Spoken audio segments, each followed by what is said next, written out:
শুভ সন্ধ্যা। আবার আসলাম কিছুক্ষণ আপনাদের সাথে কথা বলার জন্য।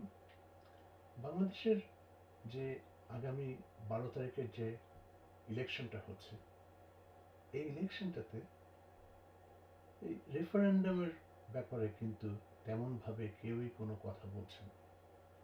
কেমন জানি একটা দায় ছাড়া গোছের রেফারেন্ডাম সম্পর্কে কোনো রকম ক্যাম্পেইনিং কোনো রাজনৈতিক দল তেমন সিরিয়াসলি করছে না। রেফারেন্ডামে যে ক্লজগুলো আছে, যে পয়েন্টসগুলো আছে, এটা যদি রেটিফাই না করতে পারে, তাহলে এই যে তথাকথিত সংস্করণ বলে যে একটা বিশাল ধরনের কথা আজ 1-1.5 বছর যাবৎ বাজারে খুব অত্যন্ত বিরাটভাবে ব্যাপকভাবে আলোচিত হচ্ছে, বিভিন্ন দেশ থেকে আমাদের বিভিন্ন কনসালটেন্টকে এনে তারা সংস্কার করার জন্য কয়েক শত কোটি টাকা খরচ করে, এবং এই সংস্কারের এই যে রেফারেন্ডামের জন্য শুনেছি 14,000 কোটি টাকা নাকি তারা খরচ করেছে। মনে হয় যেন গৌরী সেনের টাকার একটা টাকশাল আমরা খুলেছি, ওখান থেকে টাকা মনে হয় প্রিন্টিং করা যায় সাইক্লোস্টাইল অথবা ফটোকপিং মেশিনের মতো করে। এত টাকা বাংলাদেশে কোত্থেকে আসছে? শুনলাম শেখ হাসিনার গভর্নমেন্ট নাকি কয়েকশো বিলিয়ন পাউন্ড নিয়ে গেছে, অর্থনীতি একদম নতজানু সিচুয়েশনে, দেশের কোনো পয়সা নেই, ব্যাংকগুলো চুরি হয়ে গেছে। তো তারপরে হঠাৎ করে এত লক্ষ লক্ষ কোটি টাকা কোত্থেকে আসছে, এবং এই টাকাগুলো কাকে দেওয়া হচ্ছে এবং কারা এটার ব্যাপারে ক্যাম্পেইন করছে, এটার কোনো সুস্পষ্ট দিক নির্দেশনা নেই। তার মানে একটা বিরাট ধরনের মনে হয় কারচুপি এবং হরিলুট হচ্ছে। ব্যালট পেপারে যদি একটা ভোটার ভোট দিতে যায়, তার একটা ব্যালট পেপারে 20 থেকে 30 থেকে 40 থেকে 50 থেকে 90টা মার্কা থাকবে, ওটা থেকে তাকে একটা মার্কায় ভোট দিতে হবে। আর আরেকটা ব্যালট পেপারে থাকবে রেফারেন্ডামের হিসাব কিতাব।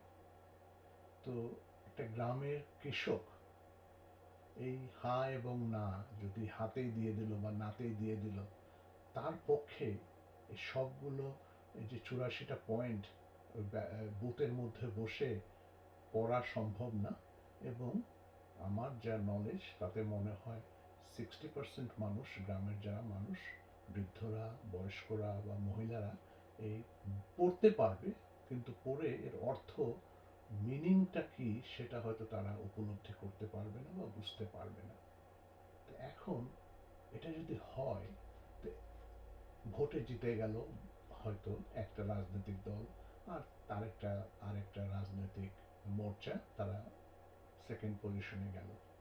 কিন্তু ওটা করার আগে ওই ওই ওই সেকেন্ড পজিশন এবং প্রথম যে পজিশনে যে রাজনৈতিক দলগুলো বিজয়ী ঘোষণা হলো, তাদেরকে কি অপেক্ষা করতে হবে যতদিন পর্যন্ত এই যে সংবিধানের এই 84 যে ক্লজেসগুলো আছে এবং এই যে রেটিফিকেশনগুলো আছে, যে চেঞ্জেসগুলো আছে, এগুলো ইমপ্লিমেন্ট করতে কতদিন লাগবে, এটার কিন্তু কোনো সুস্পষ্ট ব্যাখ্যা নাই। এটাকে তারপরে পার্লামেন্টে এনশ্রাইন করতে হবে ইন দি কনস্টিটিউশন। তো এটা আবার পার্লামেন্ট যখন বসবে তখন তারা হয়তো করবে, কিন্তু তার আগে ইলেকশন এবং সরকার গঠনের এই সময়ের ভিতরে একটা গ্যাপ থাকবে। এই গ্যাপটাতে কি ইন্টারিম গভর্নমেন্ট কতদিন দেশ চালাবে আর কবে পাওয়ার হ্যান্ডওভার করবে, এটারও কিন্তু সুনির্দিষ্ট কোনো দিক নির্দেশনা নাই। যার ফলে মনে হচ্ছে এখানে একটা কেমন জানি দুরভিসন্ধি হয়তো খেলা করছে। There could be lot of skeletons in the cupboard.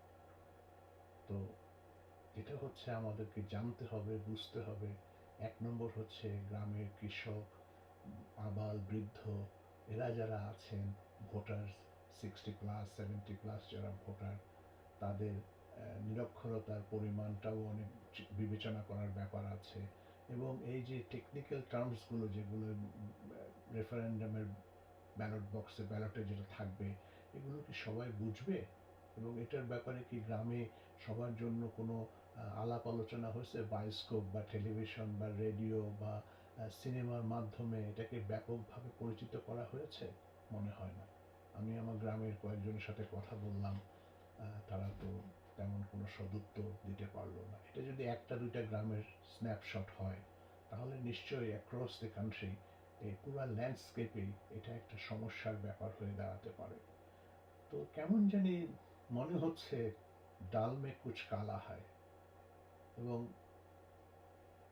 জাতিকে এখনো সময় আছে, এই কয়েকদিন বাকি আছে, এর ভিতরে এগুলোকে ক্লিয়ার যদি না করতে পারে, তাহলে এই ইলেকশন, এই হানাহানি আর এই হত্যা আর এই খুন আর এই রাগারাগি, এই আর্মির সাথে বচসা করা, গালাগালি করা, তারপরে বিভিন্নভাবে বিভিন্ন জায়গায় যে এই যে মোবিলাইজেশন হচ্ছে, আবার তো আমরা মনে হয় ব্যাক টু স্কোয়ার ওয়ান হয়ে যাব ইন 2 years টাইম। তাই এই যে 24-এর যে তথাকথিত আন্দোলনে লক্ষ লক্ষ প্রাণ নাকি হারিয়েছে, এক একজনের নামে বিভিন্ন কিছু হচ্ছে, মনুমেন্ট হচ্ছে, এটা হচ্ছে, ওইটা হচ্ছে, তো হওয়ার ফলে ফসলটা কি আসলে, কি দাঁড়ালো, কি হবে? আজকে চ্যাট শোতে শুনতেছি ইলেকশন 6 তারিখে বন্ধ হয়ে যাওয়ার সম্ভাবনা আছে, 12 তারিখে ইলেকশন হবে না, 12 তারিখ ইলেকশন হওয়ার পরে তারপরে পাওয়ার হ্যান্ডওভার হবে না। তো এই এত কিছু কি, কি ফিউশন, এটার ফসলটা কি আমরা পেতে যাচ্ছি?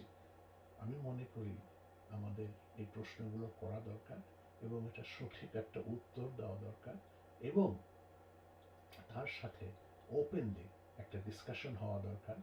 বিরোধী দল বা যারা যেসব দলগুলো নির্বাচনে অংশগ্রহণ করছে এবং অন্তর্বর্তীকালীন যে সরকার আছে, তাদের সাথে বসে একটা ডিসকাশন হয়ে, এবং এটা পাবলিকলি একদম প্রেস কনফারেন্সের মাধ্যমে ডিক্লেয়ার করতে হবে যে রোড ম্যাপটা কি। এবং এই রোড ম্যাপটা যদি আমরা ঠিক না করতে পারি, তাহলে এই যে ইন্টারিম গভর্নমেন্টের যে জগদ্দল পাথর, এটা কিন্তু আমাদের বুকে চেপে বসতে পারে একটা অনির্দিষ্টকালের জন্য।